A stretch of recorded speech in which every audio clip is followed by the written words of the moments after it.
desenvolve unha lei e ten que consignar os fondos para axudar a que se cumpre esta lei. Esa administración é a Xunta de Galicia, sin dúbida. A mí me gustaría facer unha segunda precisión a maiores. A Lei de Benestar Animal de Galiza non a aprobamos os grupos políticos todos, aprobounas únicamente o voto do Partido Popular. O voto do Partido Popular.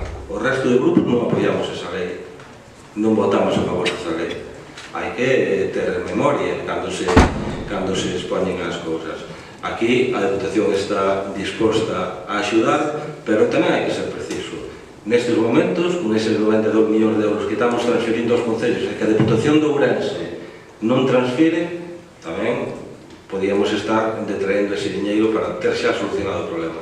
E se temos que facer unha consignación igual que a que fai a Xunta de Galicia, se trasladaba unha xunta de portavoces ao portavoz do Partido Popular, bueno, pois poñemos 300.000 e lavamos a conciencia como lava a Xunta de Galicia. Pero o problema iba a seguir estando aí, porque non abondan 300.000 euros. Fan falta moitos máis euros. Por tanto, este é un tema complexo onde quen primeiro ten que apostar é a administración que desenvolve unha lei. Non é a Deputación que a desenvolve e a fai cumprir. Podemos axudar, pero podemos axudar, non comandar ou encabezar o que ten que ser o desenvolvemento desa lei a nivel orçamentario. Eso ten que ser a administración da Xunta de Galiza. E para rematar, bueno,